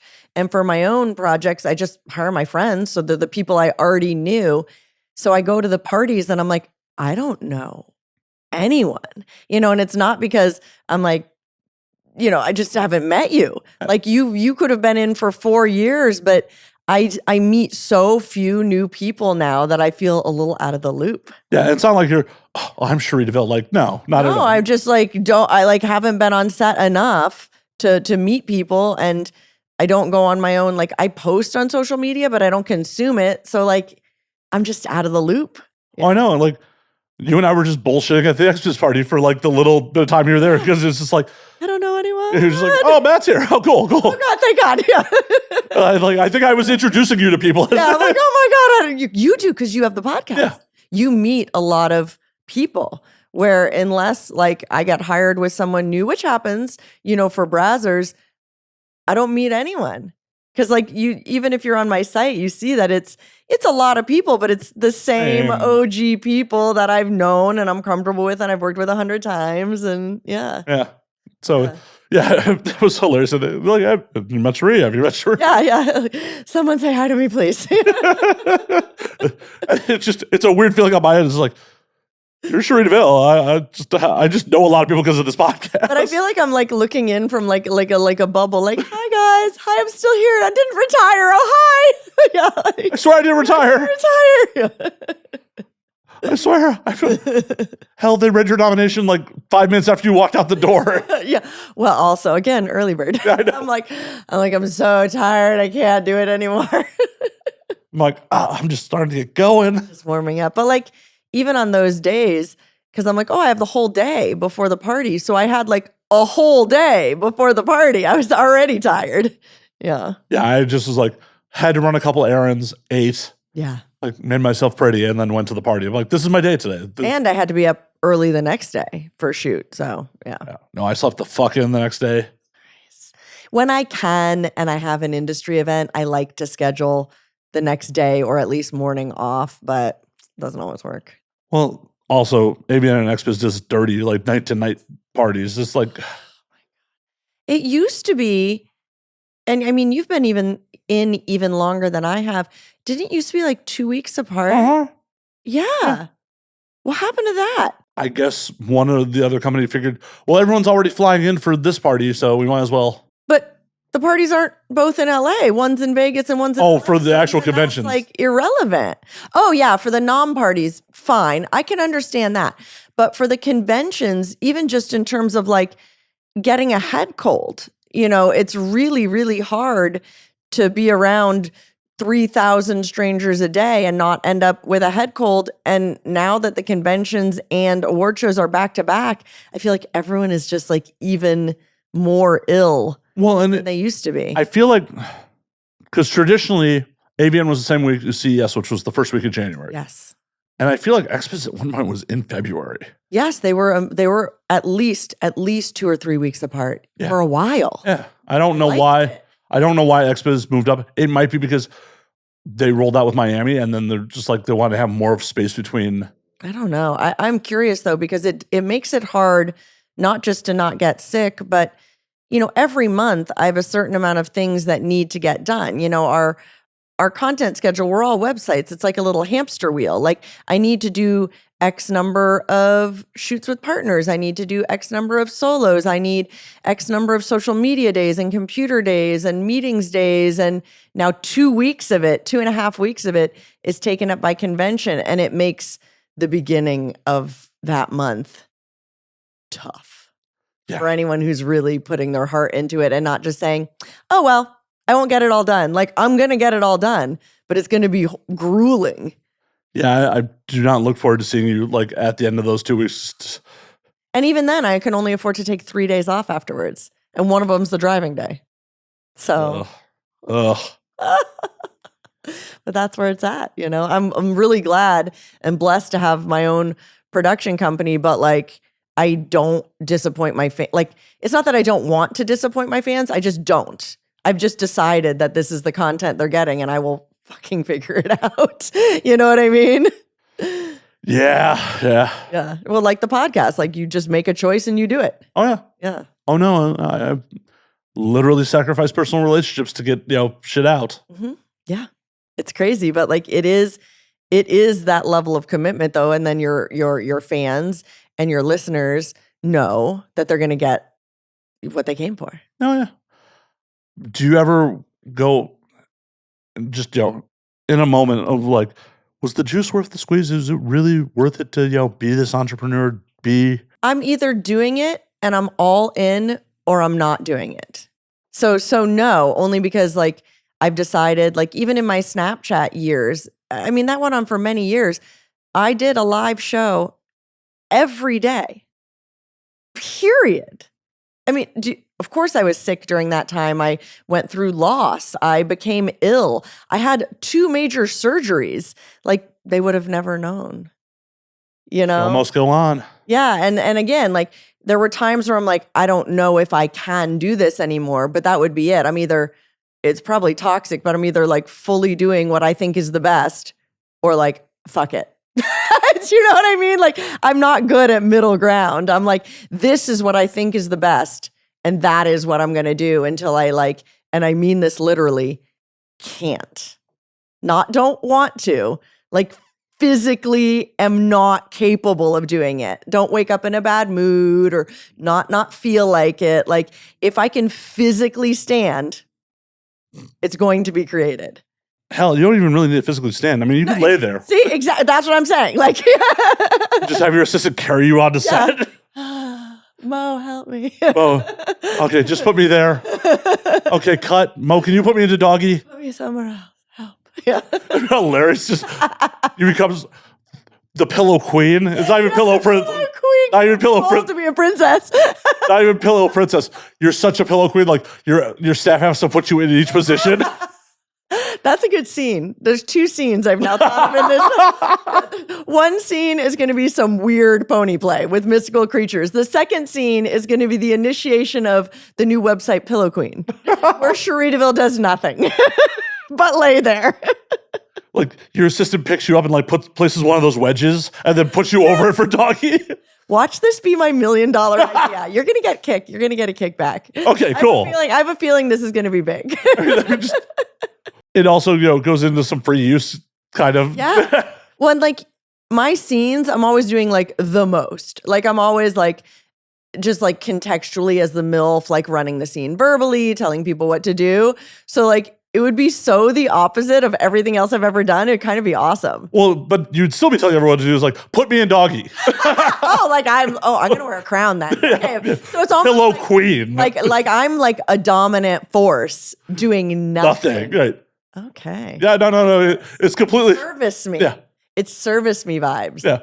It's free use / service. Like, no. Put me in doggy now. Yeah. Yeah. So like someone just comes out and like puts the wedge down. Yeah, just gently. Like, GIMP character moseys on to screen and moves me around and leaves. you need someone like to just be carrying you the whole time while they're changing positions and changing the set around. Like, or just the whole time. There's like a human bed just moving me around. Your feet never touch the floor for the whole scene. I like all of this. Ridiculous. Pillow Queen. Well, and the best part, you could do like joke BTS of like you at Crafty and the dude's still carrying you. Yeah. Feeding me, putting it into my mouth. Yeah. I want grapes. Yeah, I need 7 peeled grapes. Yeah. It'd be hilarious. I'm for this. We should go on GoDaddy right now and buy pillowqueen.com. Let's see. See if it's available. See. She's not even a princess. She's the queen of doing nothing. This is, you know what they'll just be good for as I age. Too. Oh, it's available. Like when my hips and knees go bad, this way I can still perform. I could be like hella old being the Pillow Queen. I could be, this is it. This is my future. I don't need to do gilf porn now because I have pillowqueen.com. Yeah, no, the domain's available. I'm not going to buy it because it would take me 90 days to transfer it to you. Okay. But it's available on GoDaddy right now. Yeah, Pillow Queen. This won't be out for long enough. Yeah, today from my car, pillowqueen.com. How has no one bought that yet? I don't know. I mean, by the time this episode comes out, it'll be mine, of course. But wow. Is pillowprincess.com taken? I don't want it, but. It might be because I use too many L's. Oh, yep. God damn it. I put too many L's. Too many L's. It's $3,500 if you want actual Pillow Queen. It makes sense. Now, go to pillowqueen.com. I want to see what kind of site this is. Is it as good as our idea? Oh, let's take a look. Who are these pillow queens that have jacked our idea before we had it? It's just someone holding it. So that's why it's $3,500. They have it up for auction. Boo. Thepillowqueen.com is owned, but no one's auctioning it. Okay. I'm a pillow queen. Pillow empress. Cherie the Pillow Queen. Cherie the Pillow Queen. That's a lot. Yeah, it's a lot, but it's available. Still available, though. Yeah. Cherie the Pillow Queen. It's tempting. Yeah. I wish the Pillow Queen was available. I'm so gutted. I'm trying to think what else. Still not over it. Oh, I mean, my hopes were so high. Sorry, my typo. The rocks. My typo of one extra L. Pillow Queen. Okay. Let's see. Did Tommy text you back? He did not. That bastard. It's me. This one's a mouthful, but Cherie DeVille is thepillowqueen.com. No. Her Pillow Majesty. Her pillow. That's intriguing. Intriguing. Still, the Pillow Queen had such a nice ring. I know. I mean, Pillow Queen, like. Gosh darn it. Well, we can do like a funky. I'm still going to make a scene. Oh, for sure. Still making a Pillow Queen scene because that's in my head now. I mean, you can get pillowqueen.us. .us? That's All right. not like .gov? No, it's just it's a US site. I didn't know that existed. Mm-hmm. .us, okay. It's only $5. It's only $5. I mean, you could always get. I mean, it's bad for posting it anywhere, but pillowqueen.xxx is $170 a year. Why is it $170 a year? .adult.xxx are expensive. They just automatically are more expensive, yeah. Because they know what's up. They know what's up. But yeah, it's $170 a year for pillowqueen.xxx. Let's see how the Pillow Queen scene does. Yeah. You know what I mean? Before you make it a whole series. Marketable this is. If it just crashes and burns, then I don't think it would, though. I feel like it's like my doppelganger, like the antithesis of the me. Yeah. You know what I mean? Just bratty, mean, and Yeah. And lazy, bratty, and mean. Lazy, bratty, and mean. Everything that Cherie DeVille isn't. Maybe I need like a new stage name for this Pillow Queen. A lot of brainstorming to be done. Definitely need a wig. Different hair. Yeah. Should I be like, what's the meanest hair color? Well, like a platinum blonde, maybe? Yeah, like blonde. Yeah. I used to be blonde, but not like that blonde. No, like almost silver blonde. Yeah. Ooh, gray? Just go full gray? Oh, just like, yeah. Oh, yeah. I am a queen. Do old makeup? Maybe not for the first one. Okay, it's fine. I went too far. No. I went too far. No, I don't think you went too far. I'm just saying, I feel like your fan base likes you the age you are right now. Yeah. It's a mood. Like artificial. I don't need like the saggy prosthetic boobies yet. Correct. Tommy Pistol just texted back. Ooh. He responded with done exclamation point. Text me, Tommy. He knows this about me. This isn't even news to him. I said, she says on air, text her. Yeah.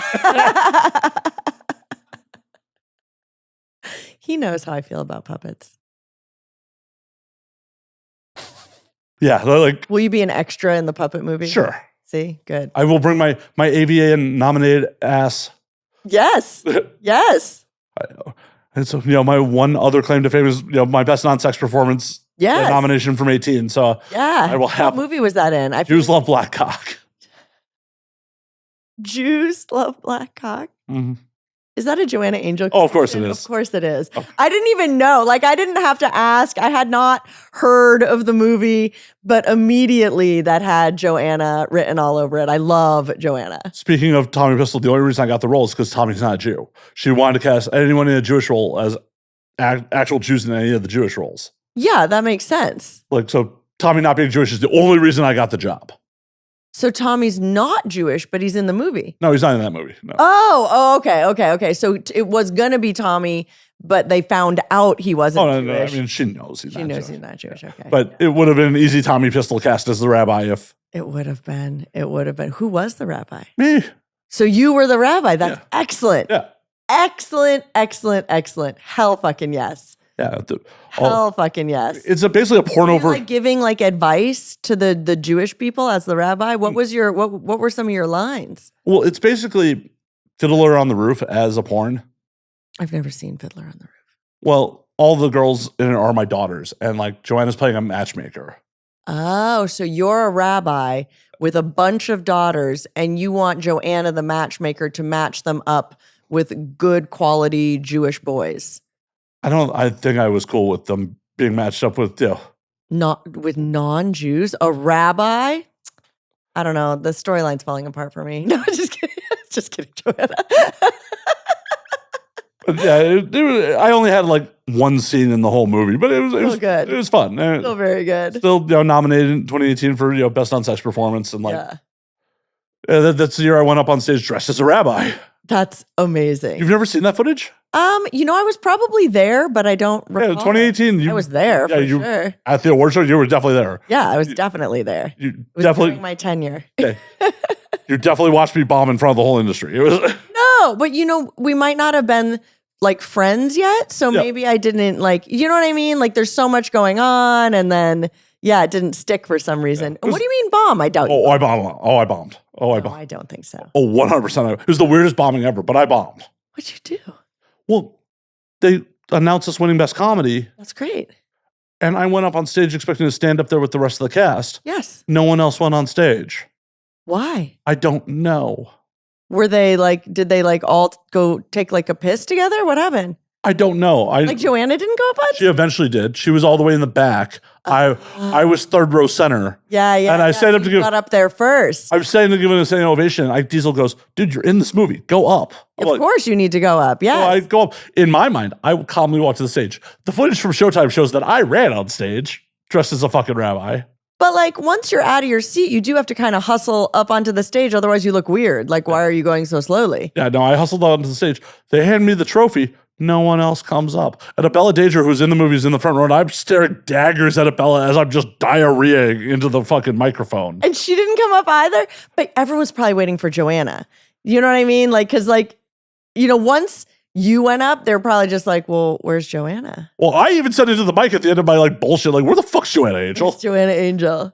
She eventually makes up, Joanna gives a real speech.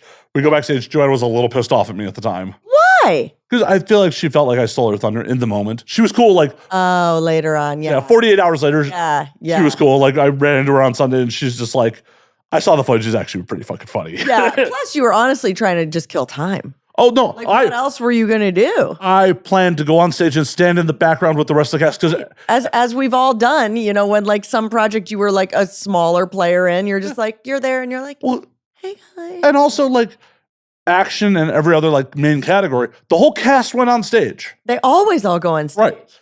It's just me. When they handed me the trophy, I'm it feels like they were punking you. Were they punking you?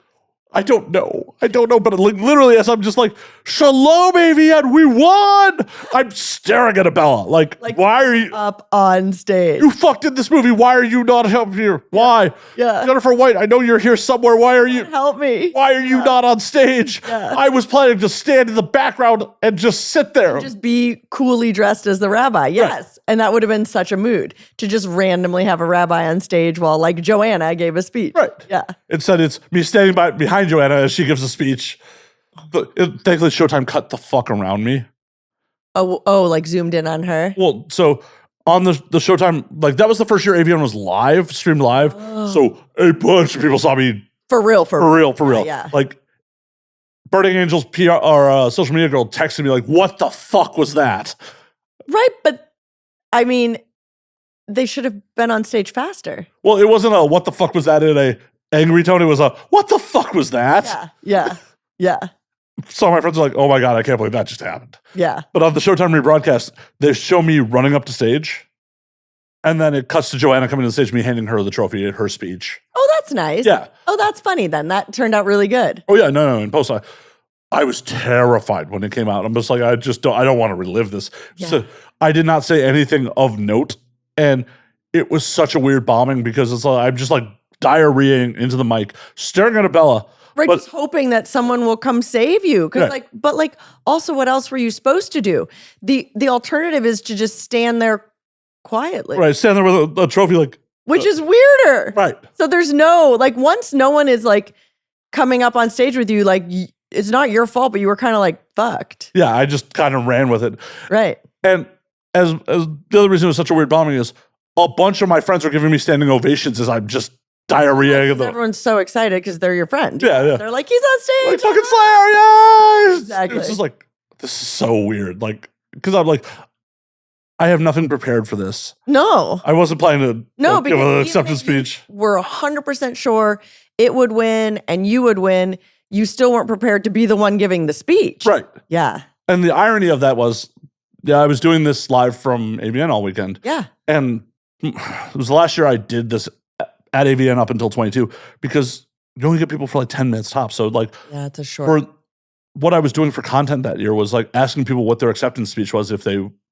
And then you put them all together and it's a good amount for a whole podcast. Right. Yeah, like you rove the floor and make 1 or 2 podcasts. Right. Yeah. It was just like, so you're up for this. What's your acceptance speech? Like just, I put everyone and their mother on the spot about their acceptance speech all year, all week, and then didn't have one myself. But you weren't supposed to. I always have like a vague idea, but I've never written an acceptance speech because that feels, I don't know, like vain. Do you know what I mean? Like, oh my God. Like, to like write and then practice an acceptance speech, whether you get it or not, it's just like the whole mood. I just can't get behind. I can't get behind the mood of it. So then on the few times that I have one, my speeches aren't great because I didn't write one. So it's a double-edged sword, I guess. I think you should practice it. I think you have enough wins under your belt at this point that like there's a decent likelihood of you winning. But even saying that feels so like cringy almost. Oh my God, you're being rewarded for all your fucking hard work? No, I'm honored and I love it and it's amazing. But like, especially like in the MILF category, like it's just icons. Like the whole list of nominees are fucking icons to me. You know what I mean? It's not like a lot of the other newer categories where you kind of have a feeling who's really shown that year. You know what I mean? The MILFs are just all out here like working their fucking asses off, figuratively and literally. I'm just saying, you shouldn't be surprised. Well, I'll still never write a speech. Well, if the Pillow Queen takes off. If the Pillow Queen takes off, I'll write a speech. You have to write a speech and have someone carry you to stage. Yes, yeah, agree. And then hand my speech to them while I like judgingly watch them say it. Oh, that'd be amazing. It would be amazing. Because like I'm not gonna like use my vocal cords and my energy to say my own speech. As the Pillow Queen wouldn't do that. No, that would be amazing. Like someone carries you up to stage, another person comes out and like pulls the speech out of their pocket. Yes. As you just sit there. Yes, judgingly watch them. Mm-hmm. That's the mood. That's her mood. Yeah. It's the new me. No more reverse cowgirl for 10 minutes. No. No. I'm the Pillow Queen now. I can skip leg day every day. It'll be your Chris Gaines to your Garth Brooks.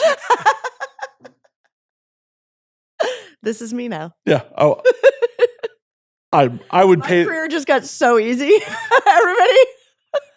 I would pay so much money to watch that acceptance speech. Like that would just be utterly amazing. Just like.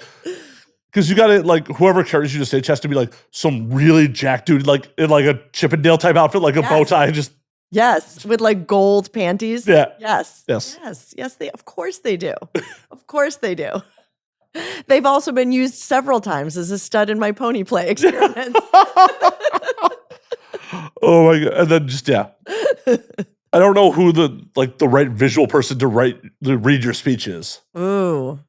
I mean, that's a good one. Like let's see how big it should be. Someone that's like way more famous than me, like a Johnny Sins, like someone who absolutely should not be giving anyone else's speech. Do you know what I mean? Like an icon. Like a Johnny, a Kieran, a Danny Daniel. Have Danny do it because that'd be hilarious. Yeah, someone who's like so far above me that it's like comical that they'd even be playing the role, if you know what I mean. Yeah. Well, and just having Danny do it, like, you know, you two have such good chemistry too. So she's so funny. I did well, you know, I had like that big like wrestling party for my partner, and she dressed up as him, and then we went into the ring with an improv like wrestling match thing. So good.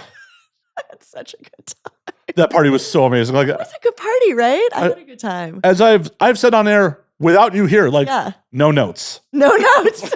No notes. Like, that party was amazing. I think like a bunch of the wrestlers might have been like on meth. Whatevs. But it worked. It worked. It really worked. They put on a good performance. They put on a good fucking show. Yeah. They put on a well-rehearsed show. I really enjoyed that. I did not know exactly what I was purchasing, but I was really happy with the result. As I said multiple times, no notes. Like, holy fuck. I mean, I'm sure your partner knows that you love him, but like if his love language is like signs of affection or what, like acts of service. Yeah, acts of service. I like that was just like, you know, our friends at Lost Property fucking bartending. Yes, and they did it up too. Oh yeah. You know, he made, I gave the suggestions for the names and stuff, but he made those beautiful little like drink flyers without even me asking. Like he went above and beyond. Oh no, Rhino's the best. Yeah. Rhino's absolutely the best. Yeah. So you had the amazing cocktails. Mm-hmm. The fucking food spread was great. Oh, Carla did it up. Carla Lane is also a caterer. Nice. And she has a Farm Girl catering, and it's so good. Oh, yeah. It's so good. Like, it's not just because we're friends. Like, if I had found her online, I would have just hired. Like, do you know what I mean? Like, it's, really good. Absolutely no notes. Like, it was just. Like, she did that, but usually she does stuff for, like, art museums. Do you know what I mean? Like, that's not her normal gig. Everything was great. Like, everything was just on point. Everyone's costumes were on point.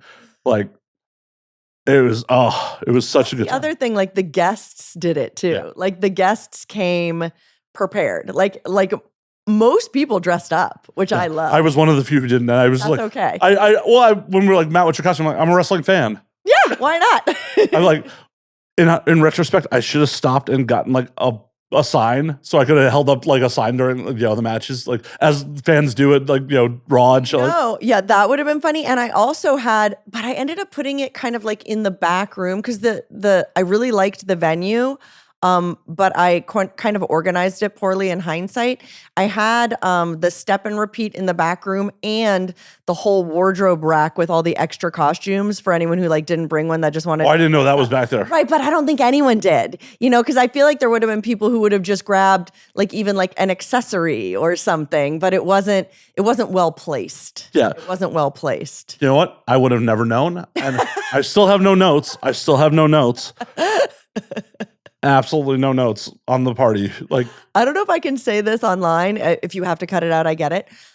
So, I had the open bar and I also brought weed and shrooms to the party. Can I say that? Yeah. Okay. Oh, I talked about doing shrooms here on here. Yeah, cool. Yeah, that was the one thing. Like, I found out like late. They're like, oh, yeah, all the shrooms are gone. I'm like, well, you know why they were gone? So I had like 3 like little containers with, I don't know, like 30 pills in each from a dispensary. And then one of my family members grows them. And so I had like a big jar of real ones, like stems and caps and stuff. It's not even surprising. My friend from Boston, so Bostonian. First, one of my friends comes up to me and she goes, your friend just unscrewed the cap of mushrooms. I just wanted you to know, and just kind of tipped 80% of them into his mouth. And she hands me the rest. She's like, I stole this from him because I was concerned that he was going to eat them all, like for his sake, because this is already, I don't know, like 30, 40 caps, and that number of stems have already been consumed by my friend. This is like a hero's dose, right? Of mushrooms. That is a not being out in public dose of mushrooms. No, but he was fine. He was at the party. He was fine. And then I hid the shrooms like in my stuff, like deep down in my stuff. And he was staying with us, so we were driving him home. And I'm like, I forgot about it. I'm going through my stuff, like looking for something. When we wrap it up, he somehow, on that many mushrooms, spies the bottle with the rest of the mushrooms. Fucking eats them, Matt. He ate them all. He ate one of those Bell jars. You know the Bell jars with the cap? This big, stuffed, full of mostly dehydrated mushrooms. He ate them all. And then he went back to my house and I had to babysit him for hours. It's like a grown man. Now he's in my pool. Now he's doing this. Now he's doing that. It's like, oh my God. It was fun though. And then it was cute though, because you know how people on mushrooms get really emotional? Yeah. So he was and you know it's honest when someone is that high. He's like, I love you guys so much. And I love how much you love each other. And now he's crying. And I'm like, you know what? This is kind of sweet. And I don't think I could have gotten my like hard ass punk rock Bostonian friends to say this really sweet stuff about our relationship. So like, worth it. Hell yeah. Hell yeah. Yeah. I'll deal with some denial of mushrooms for that. Yeah. No, Cute. Absolutely no notes. It's like just being there and just like the love in the room for your partner, first and foremost. But it's just like, just taking a step back and be like, the amount of effort Cherie put into this for her partner is unreal. But I love to organize. Well, for sure. So to me, it wasn't as much effort as it could have been, because it's like just such a pleasure to like put something together. But yeah. For sure. But no matter if you enjoy it or not, there's still a lot of effort that went into that. Like a lot of moving pieces. Yeah, there's a ton of moving parts in that. And it's just like no expense was spared. No, I just wanted to do it. I even got like a handmade, legit looking like belt. We did it all. Yeah, no, it was just like there was a ring. It was a ring. I was just like, holy shit! Like this is. I would never let go of someone who put in a quarter of this effort. You're never getting away from me. A quarter of this effort, like I have seen weddings with less planning. Yes. I've attended weddings that definitely had less moving parts than that party. That was fun. And like you performed for him too. Yeah, and that's funny because like, so like Danny Daniels and I had vaguely been like, and yeah, we're totally going to get in the ring and we're going to blah, blah, blah, whatever. But we had made no plan.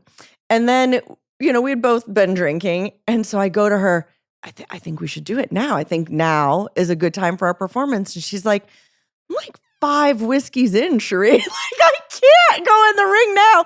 And I go, well, you better sober up fast. I just ran off giggling to the ring. And she's like, oh no. But it worked out great. That's amazing. That's fucking amazing. I'm like, well, figure it out. And you guys did. We did. Successfully. Absolutely. Just, I left that party like, God damn, that was just such a amazing fucking party. Like it was. I'm glad you had fun. Oh, it was a blast. Like good. Well curated guest list. Everyone was super cool. Like ran into some people I haven't seen forever. Like yes. We had some like, a mix of like his industry, my industry, like childhood friends, like just a really eclectic mix of people. Yeah, like me and one of the other old school performers were there, just like, holy shit. Everyone. And the only performers there for the most part were super like either retired or had been in like as long as we have. I was talking with Lexi Bell, and it was just like, I was bullshit about, she's like, we've been around too long. I'm like, yeah. I mean, yeah. Like, yeah. It's like love Lexi. And I should update her. I think Adam updated her recently. We still have her cat. Oh, really? Yes. My cat Bella is originally Lexi's cat, but Bella fell in love. And now she's our cat. Oh shit. She's old. Bella's like 16 now. Oh wow. Hard to say though. I think the story goes that Lexi found her in a dumpster. I mean, that seems very Lexi. I know. She's such a good heart, especially for animals. Oh, for sure.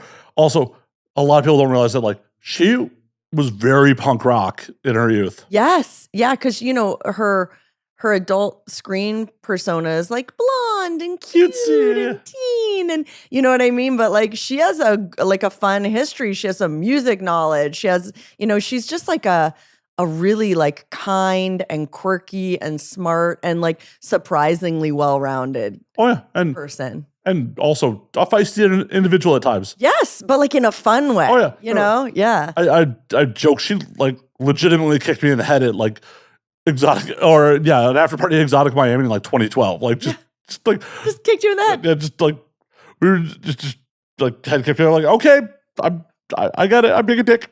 There's like, what is that? It's like she is what that new trend on. It's probably not new. That trend on TikTok of like the like the fairy chaos something girl. What is that? Manic Pixie. Yeah, girl. like, but she is that, like, but like for real, not like the stupid TikTok version. You know what I mean? Like she's like fun and creative and chaotic and like knows what she's doing and is just like out there doing it and not worried like if she looks one way or another. Like I'm going to live life and I'm going to have joy. And if I want to roller skate in my house before you come over, well, you're going to find me in roller skates. You know? For sure. Yeah. And much like the mainstream Manic Pixie Dream Girls are like Zoe Deschanel and all that. It's like, oh, they're cute. They're Pamela. No. These are very beautiful people in real life. Like, yeah. Like, have you ever seen pictures of Zoe Deschanel when she's not like, in the Manic Pixie Dream Girl outfits? It's just like, oh, no. Like, no. She's very stunning. Yeah. I mean, maybe this is just me, but I've always, who's her sister? Oh, I don't know. I think her and her sister are two of the most beautiful women. Yeah, it's just they're big eyes. Yeah, it's just a hilarious like male ego. Like, oh, she's cute, she's quirky, she's obtainable. Like, no, dog, no, no, nope. And probably like harder to like in terms of a long-term relationship. Like you got to be a special person to be with a special person. Oh yeah, no. You know, I know, Lexi. That sounds exhausting. No offense, Lexi. It just sounds exhausting. Like you're not going to be some like boring like 9 to 5er and be able to like be enough for her. Yeah. You know. Yeah. Oh, and that's got to be a rough place to be. Where like you have to have like there's a certain level of confidence you have to be date a performer. Mm-hmm. I feel like there's another level of confidence you have to be where like, oh, is this person going to get bored with me and is a performer? Yeah. Like that's another tier. Yeah, it is another tier.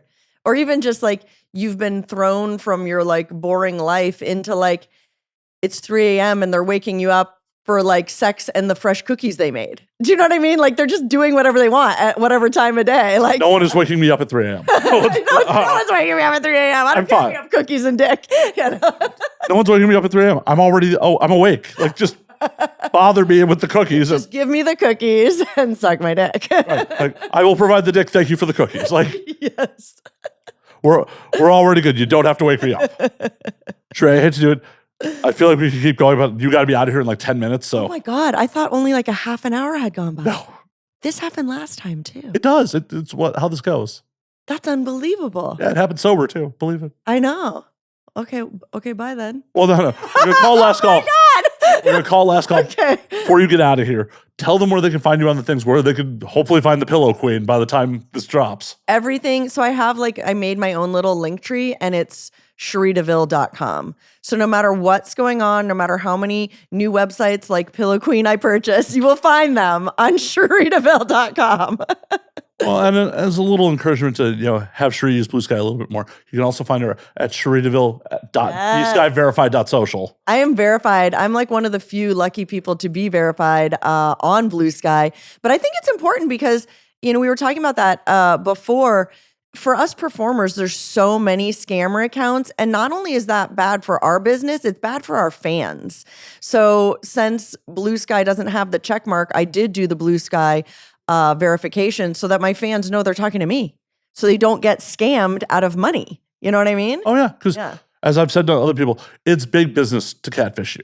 It's big business to catfish me, and people fall for it all the time. It's worth for a potential scammer to spend even $50 for a similar domain to potentially make someone took one of your fans for like $20,000? Oh, hundreds of thousands of dollars. Oh, shit. Yeah.